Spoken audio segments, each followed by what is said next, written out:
Alors, il nous faut donc tendre à l'excellence, puisque dans ce domaine, comme dans tant d'autres, la perfection est inaccessible, en nous engageant dans des actions que nous espérons se révéler efficaces. Pour cela, elles doivent être adaptées à notre acte pratique et nos objectifs doivent être déterminés et responsables. Quels sont ces objectifs? Quelles sont ces actions? Alors, la première, participation accrue aux travaux de l'IASA, l'Institut pour l'amélioration de la sécurité aérienne, qui produit pour l'aviation légère des documents et DVD didactiques relatifs à la sécurité.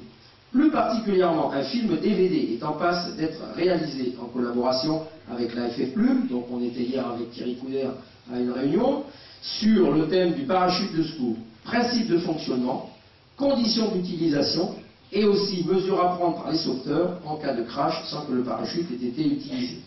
Qui bien sûr sera mis à disposition des pilotes, des clubs, des OVL, ainsi que des forces de police, de gendarmerie et des unités de secours amenées à intervenir sur le terrain en cas d'accident. Deuxième action, refonte du cursus de formation des instructeurs ULM. Nous sommes convaincus que la sécurité dépend étroitement de la qualité de la formation initiale des pilotes dispensés par nos instructeurs professionnels et bénévoles. Cette qualité est étroitement liée à celle de la formation des instructeurs elles-mêmes. Notre souhait est de faire évoluer le recrutement, la formation et le suivi des connaissances de nos instructeurs pour les adapter à l'évolution de la pratique de l'ULM.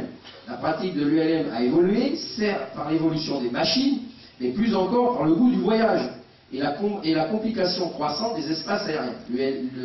L'instructeur ULM devra se remettre régulièrement en cause, constater et améliorer le niveau de ses connaissances. Il faudra en revenir aussi, et on en parlait tout à l'heure, M. Coffin, à certains fondamentaux, c'est-à-dire à l'enseignement du pilotage d'un ULM et pas celui d'un avion, parce que certains ont voulu singer la pratique, la formation avion qui n'est pas adaptée à la formation ULM. Nos pilotes doivent se pouvoir, voilà, quand on parle à revenir aux fondamentaux, c'est que nos pilotes doivent savoir se poser en campagne et avoir à l'esprit que la panne moteur fait partie intégrante de notre pratique. Voilà, ça on l'oublie un peu en situation de détresse. Troisième outil, l'outil fédéral informatique RASU, recueil accidentologie sécurité ULM. Évoqué l'an dernier, il est aujourd'hui en régime de croisière, il est piloté par Thierry Couder, il va être maintenant aidé par des échos, par Philippe. Il permet d'améliorer la perception de l'accidentologie en rassemblant toutes les données qu'elle peut recueillir au niveau des accidents, à partir des renseignements humains et techniques sur les accidents portés à sa connaissance. Donc ça, c'est les enquêtes de la GTA, c'est les enquêtes judiciaires, c'est la MALG, la presse, voilà, la presse, nos correspondants locaux. Donc on fait une espèce d'enquête, on fait pas exactement, oui, on fait une enquête qui nous permet de rassembler tous les éléments qu'on peut avoir et de les mettre sur une base de données informatique et après de pouvoir justement analyser les causes, les croisées, etc. Quatrième outil fédéral, l'outil fédéral informatique REX, retour d'expérience, sera opérationnel au début de cet été. Alors, c'est-à-dire qu'il est destiné à pallier le REC du BEA. Vous vous rappelez tous que c'était le REC, le recueil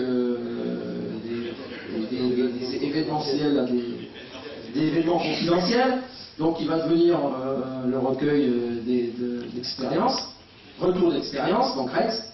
Donc, parce que ce REC est amené à disparaître cet été. Le BEA, par manque de moyens financiers et humains, recentre ses activités dans les domaines relevant de l'OACI et n'étudiera les cas relevant de l'aviation non certifiée, c'est-à-dire la nôtre, qu'à dose homéopathique et de manière très ciblée. Donc, accident mortel ou même accident grave, eh ben, le BEA, a priori, n'interviendra plus. Il n'interviendra que vraiment, bon, quand c'est formation, quand c'est meeting aérien, enfin des trucs comme ça.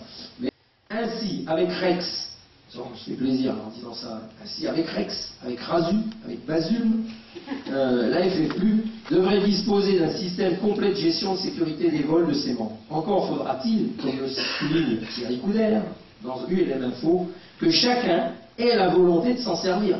Les pratiquants, les dirigeants, les instructeurs, les constructeurs, la DGAC. Voilà, il faut que tout le monde rentre en jeu, parce qu'on ne fera rien tout seul. Alors, en plus, toujours pour la sécurité, sixième élément, vous êtes tous informés maintenant de la naissance des cadets ULM. Cette création vise à faire partager certains de nos vols à de jeunes pilotes, qui bien souvent le brevet obtenu, par manque de moyens ou de soutien, nous regardent voler, alors que parfois, ou souvent, pour certains, nous sommes seuls à bord. Sous le contrôle de nos structures, en partenariat avec les comités régionaux et la fédération, des pilotes expérimentés transmettront à de jeunes brevetés leur expérience et partageront leur acquis. Bon discours, hein. Bon, septième opération, le vol en montagne. N'attendons pas que ça vienne de l'administration ou des autres. Le vol en montagne est certainement celui qui procure le plus de sensations et d'émotions. J'ai avec la FPM, c'est-à-dire l'Association française des pilotes de montagne. Une collaboration est née il y a quelques années dans le but d'entretenir convenablement les acquis surface et d'offrir aux pilotes ULM la possibilité de s'instruire volontairement, j'insiste, aux particularités du vol en montagne. C'est ainsi qu'a été créé un label montagne. Ce label fédéral est destiné aux instructeurs, après le suivi volontaire, là aussi, d'un stage spécialisé. Vient de naître à Gap le pôle national de vol montagne, le PNVM, sous la houlette de Noël Genet et Paul Prudent et Guy Trier. Ce PNVM s'adresse cette fois-ci à tout pilote ULM breveté. Et là, en créant ce pôle, c'est pas pour créer une qualification. Donc, c'est basé sur la formation, c'est pareil pour la voltige, c'est pareil. Il n'y a pas de qualification en ULM, il faut garder ça comme ça. Par contre, on doit inciter les gens à venir d'eux-mêmes. Huitièmement, enfin, l'opération d'aide financière à l'installation des parachutes sur les appareils des écoles ULM qui venait de se terminer va reprendre grâce à des subventions reconduites par la DGAC, 30 000 € par an pour les 3 prochaines années. Donc c'est quand même pas n'importe quoi. Nous pensons qu'il s'agit d'une action très importante en faveur de la sécurité. Mais c'est aussi faire acquérir aux élèves, dès le début de formation, la culture parachute de secours. Alors, ajoutons, pour finir, les actions des correspondants sécurité régionaux et le rôle important du CNFTE, donc le Centre national de formation technique et d'essai, qui, avec notre inoxydable ami Pierre Couchès, que vous avez applaudi tout à l'heure, parcourt la France métropolitaine et d'outre-mer pour faire découvrir à nos pilotes les secrets d'entretien et de fonctionnement de leur moteur. Car n'oublions pas que nous sommes à 80% propriétaires de nos ULM et totalement responsables de leur entretien. Là aussi, je crois que le mot responsable est volontaire, je l'ai au moins dit 20 fois. Tout cet ensemble de mesures que je viens de citer, d'action et de création, nécessite des moyens financiers, certes, mais mobilise surtout beaucoup de matière grise, d'énergie, de temps et exige également beaucoup de passion bénévole. Mais aussi, il ne peut être cohérent et efficace qu'à la seule condition que chacun d'entre nous prenne réellement conscience des enjeux et prenne à son niveau sa part dans son élaboration et son fonctionnement. La pérennité de notre pratique ULM en dépend, et ne croyez surtout pas que j'exagère. L'un des meilleurs exemples justement de l'irrationnel, c'est le traitement du dossier, vieux d'une dizaine d'années. Ah, celui-là, je m'y approche, mais c'est relatif à l'accès aux ULM au terrain contrôlé ou au terrain ayant une procédure IFR publiée. Nous demandons simplement l'abrogation de l'article de l'arrêté qui oblige à la demande d'autorisation qui nous est accordée, et là c'est vrai, au petit bonheur la chance. Pareil, on a fait une réunion de 2 heures après 10 ans de trucs pour me dire vous avez raison, mais qui n'a pas abouti parce que les contrôleurs ne sont pas prêts à cette idée. Voilà, tout simplement, et qu'ils doivent être encore convaincus. Un dossier bien compliqué, ça intéresse quand même des gens, un dossier bien compliqué et pourtant en passe de se transformer en succès. C'est le dossier de l'ULM hélicoptère classe 6, pour lequel les délais sont tenus et les attentes en termes de formation de nos cobayes sont satisfaits. Les esprits, tant du côté des pilotes du LM que de celui de la DGAC, ont évolué au cours d'expérimentation menée magistralement sur le terrain par Jacques Morel et son équipe d'instructeurs bénévoles. Un travail énorme est réalisé par la FFE et la DGAC avec le soutien de la FFG et du FH.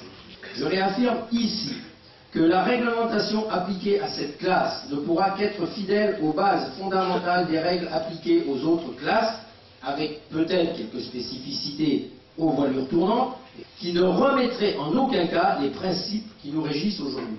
Nous travaillons avec la DGAC sur l'identification nationale à vie pour toutes les classes. Ça paraît simple, mais ça n'est pas du tout. On travaille, puisque mon ami Philippe est là, sur le remorquage des planeurs par les ULM, qui aujourd'hui est interdit par notre réglementation ULM. La FFV a souhaité que la règle change afin de faire face au vieillissement et au coût d'entretien de ces avions remorqueurs. Ne trompe pas. Pourquoi pas? Bon, nous, ça ne nous dérange pas, on n'était pas spécialement demandeur, pourquoi pas? Mais à la seule condition, comme pour la classe 6, je viens de dire, que les principes fondamentaux de la réglementation ULM ne soient en aucun cas écornés. À propos d'adaptation, Bernard Favre et Joël Amiable traitent de front avec la DGAC le dossier des questions de l'examen théorique tronc commun, dont certaines dépassent l'entendement. Voilà, alors là, moi, impossible d'y répondre pas. À terme, le stock des questions devrait être épuré pour redevenir ce qu'il n'aurait jamais dû cesser d'être, c'est-à-dire un recueil de questions propres à tester les connaissances des candidats et non un nid de pièges destiné à les faire échouer. Autre domaine sur lequel nous allons nous pencher sérieusement, c'est la motorisation électrique et voir avec la DGAC comment nous pourrions en faire la promotion et aider à son développement pour rendre plus opérationnel et accessible. C'est une étude de fond qu'il faut réaliser au-delà des pressions